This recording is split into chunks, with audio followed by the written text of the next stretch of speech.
Face au passage de certains médicaments devant le comptoir, comment comptez-vous accompagner les pharmaciens dans cette démarche ? Écoutez, ça fait maintenant près d'1 an qu'on travaille sur ce sujet. Rappelez-vous, il y a Pharmagora l'année dernière, j'avais déjà dit qu'il fallait que les pharmaciens se préparent au libre accès pour l'OTC. J'avais un peu remué la profession, je le sais.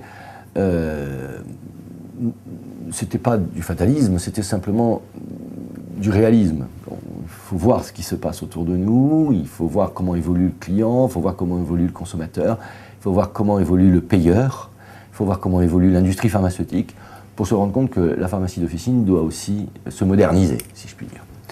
Alors, très vite, nous nous sommes mis au travail, sans même attendre les décrets ni même les textes, et aujourd'hui, on a publié un guide de libre accès pour l'OTC, guide que nous avons remis à l'ensemble de nos confrères il y a près d'1 mois maintenant. Ça, c'est une première chose. Dans ce guide, on leur précise la liste des produits, le merchandising idéal et l'agencement idéal.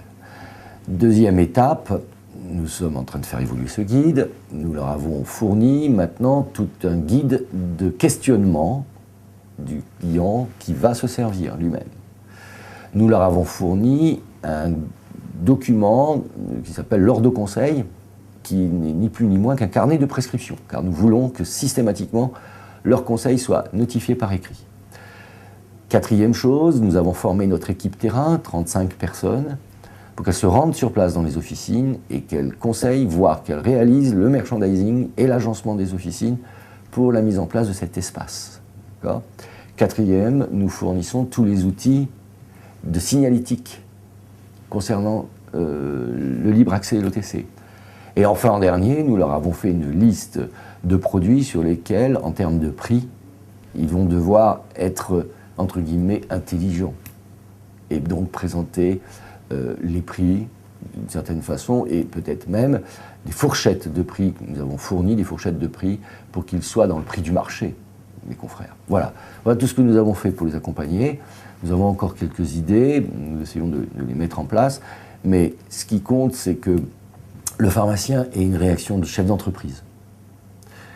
Les pouvoirs publics et le client consommateur, et aussi Bruxelles, souhaitent un peu de modernité dans le système de dispensation du médicament en France. Nous savons, nous, que le médicament n'est pas une marchandise. Nous ne voulons pas qu'il devienne marchandise. Nous ne voulons pas qu'il aille sur le trottoir ou ailleurs.